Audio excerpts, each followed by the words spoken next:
Namaste. It's the Spiritual Daywalker with your tarot card reading for this new moon phase from 26th of September until 9th of October. This new moon is in Libra, so Sagittarius.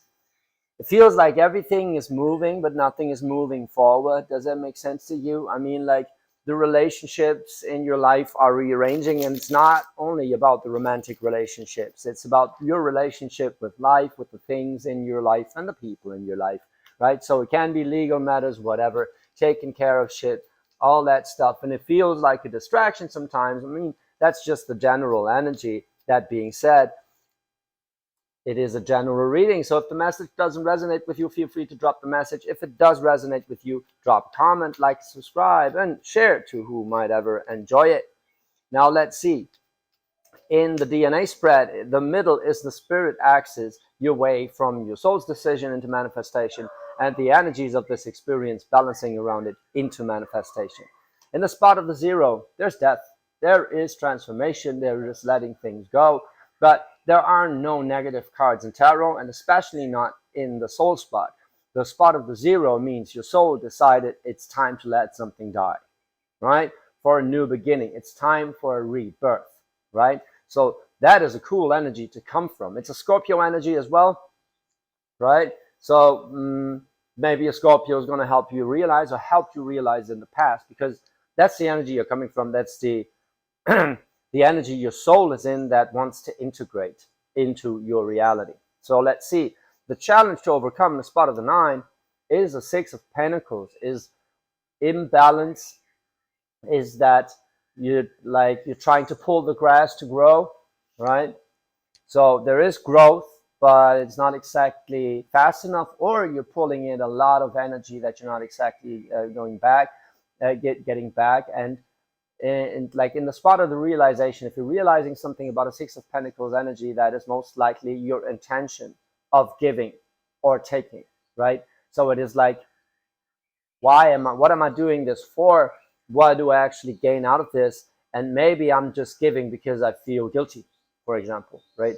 Or maybe I'm feeling guilty because I'm taking, right? Which you don't exactly have to. And that is in your challenge. In your manifestation, the experience in manifesting to learn about these topics, to get to this insight of the 6 of Pentacles, is the Tower in reverse. Well, manifesting a Tower in reverse is, a Tower in reverse always means getting out of something or dealing with an aftermath, right? So the universe kind of shoved you into a direction, and now you kind of have to deal with it, and you're still in that energy. You're still dealing with whatever this tower caused, where you're like, shit, I really got to do this, life is calling me, whatever, and you kind of still in that phase.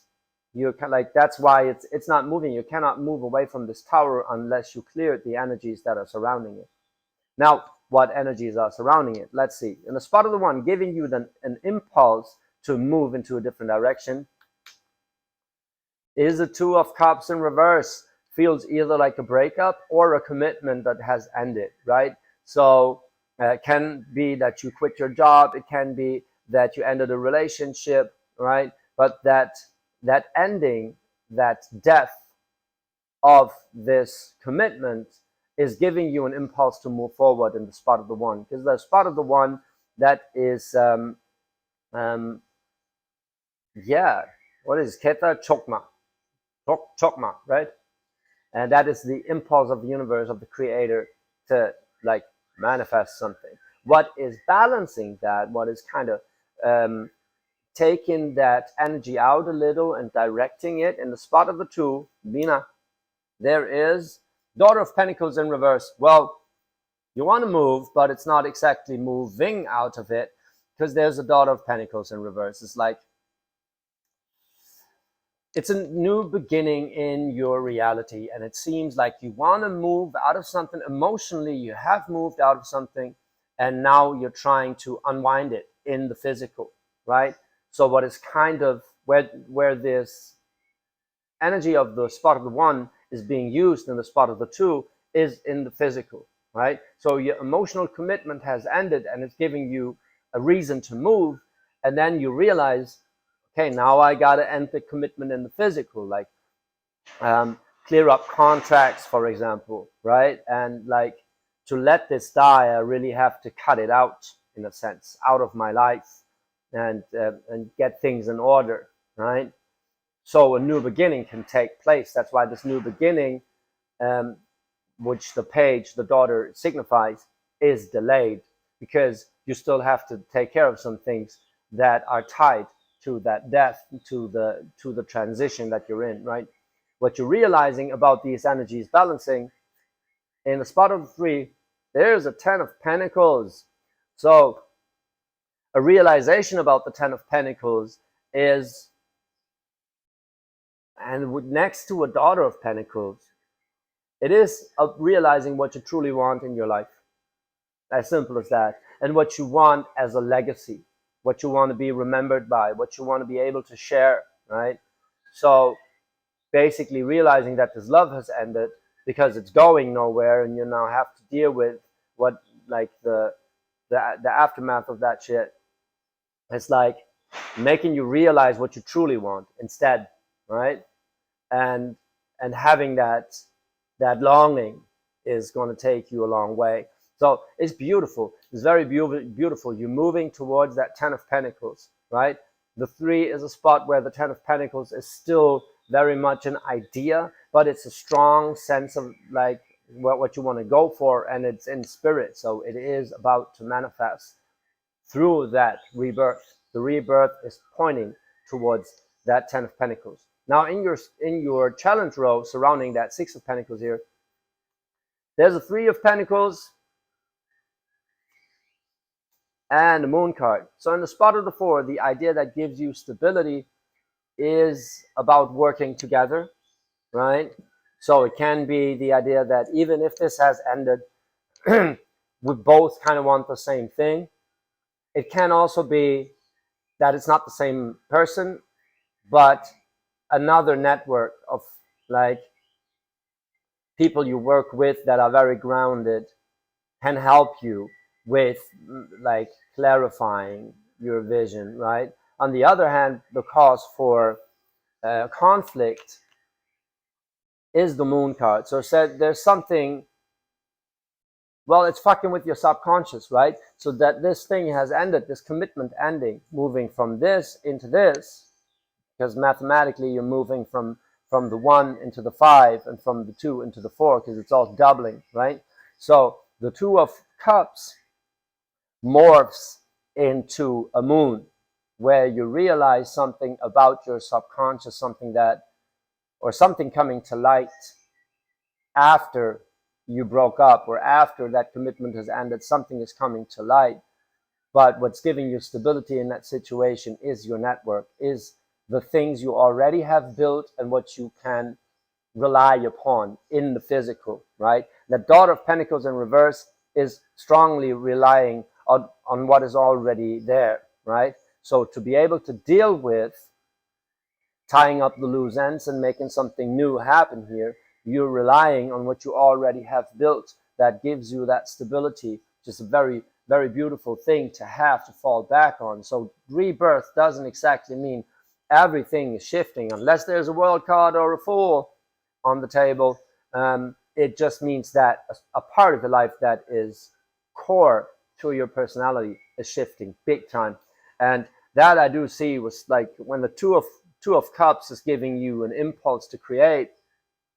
Well, you're moving through a breakup of a commitment, and what's giving you stability is your network right here, and the people that are more hands-on, that actually help you out, like maybe with money, maybe with whatever they can do for you. But never forget, this is you having built that network, so there are people there that can step in a period of change like this, right? So I'm very curious where this Moon goes in the spot of the 7, moving further into manifestation. 7 is giving you a sense of identity. So a sense of identity is adjustment. It's the Judgment card. And the Judgment card in reverse giving you a sense of identity means, wow, that is a tough one to flip around. I mean, like, when the universe,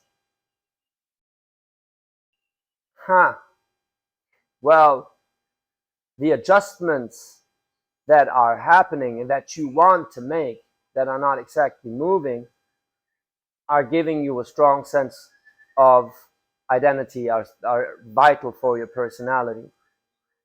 So it's about setting yourself free.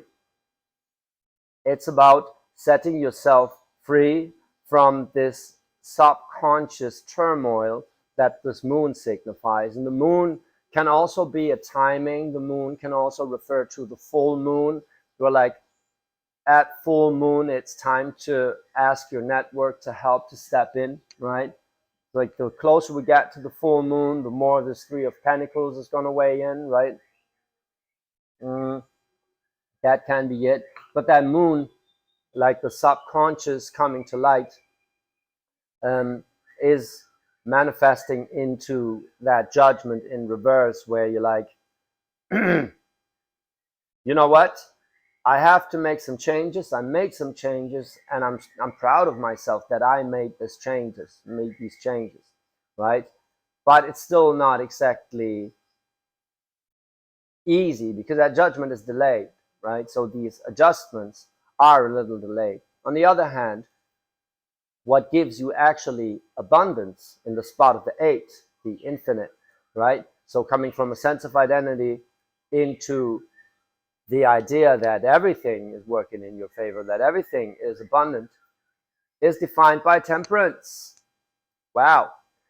Like realizing that this is about healing your soul is the thing that is going to set you free in this. And then again, benefit the Three of Pentacles. Also, that Three of Pentacles gets you into temperance. So the Three of Pentacles, realizing that there's something to fall back on, right? That not all things have to die, but only this part of your life was like not exactly beneficial, or maybe it was beneficial for a while, right?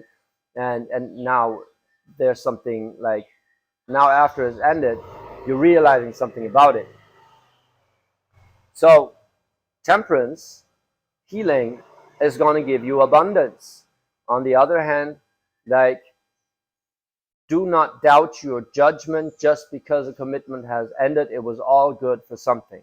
In this case, for healing, right? So what you realize in the spot of the 6, like the idea that is going to elevate your experience, is Ten of Wands in reverse. It basically means you don't have to do it all at the same time, and maybe you don't have to do it all alone, right? Because, I mean, there's someone in there, in that experience, that, well, is kind of culpable. It's like they're in this with you, and you're realizing all the stuff that needs to be done, you don't have to do it alone, and you got other people in your field that help you out with that. So the realization about Ten of Wands in reverse is like, well, there's a lot of things to need to be taken care of, a lot of fire energy going around, but you don't have to deal with all of them at the same time, and you don't have to deal with all of them alone. So this is you manifesting, finally leaving that tower behind, leaving that aftermath behind, is you like not exactly going out for help, but the universe is going to help you with untying those loose ends, with untying the situation, right? And well, that moon is going to make you realize about where your judgment went wrong, in a sense, or where you were tied to a certain state, where your identity was built on a certain conviction, right? And it's going to heal you from that, so you can let that tower go truly. But this is beautiful, like the parentheses being death and the tower, that is you dealing with the aftermath of that change, but accepting that transition and really working with it in the physical, relying on your resources to help you heal from this, right? And also in the challenge of this, with the Six of Pentacles, It also means it has to be balanced, right? And it most probably is not. If you're like, if you're coming from that commitment, suddenly you're taking care of all the shit, right? And you feel like the other person or the other people involved are not exactly pulling their weight, and you have to do it all alone. That is like the story of the Six of Pentacles and the Ten of Wands. But remember, that was the thing, that it's not in balance, and that it's not an equal give and take in most situations, which brought you into this in the first place, so you can chase your Ten of Pentacles, chase your legacy, what you truly desire. So it's a good thing, right? You're just going through a healing phase that is making you realize what you have to let go, but also what you already have built, what you can rely upon. Just very, very beautiful, right? Realizing that it wasn't all for nothing. You lived a great life up until this point, and you built something you can really rest your head on sometimes when the going gets tough. It seems like the going is tough, right? But when the going gets tough, the tough get going. And you're a Sagittarius. You're going to manage. Definitely. It's a beautiful, beautiful reading, because I see you and feel you very willing to work with this, right? So the idea that it's an unequal give and take is not bothering you, but it kind of has to bother you. So the challenge is to realize that it's like, well, wait, why am I doing all of this? Maybe there's someone that can help me with that, right? And even if it's not the person that used to be in that commitment with you or the people, it can be someone else in your reality. Is like, cool. Like in that old life, I had this and that. Maybe I can utilize those resources. That is beautiful. Realizing that you already built something. It wasn't all for nothing. It led you to leading a good life that you can now build upon. And that is very beautiful. Sagittarius, if that resonated with you, hit the notification bell, like and subscribe, share to whoever needs to hear that message right now. And thank you so much. I love you.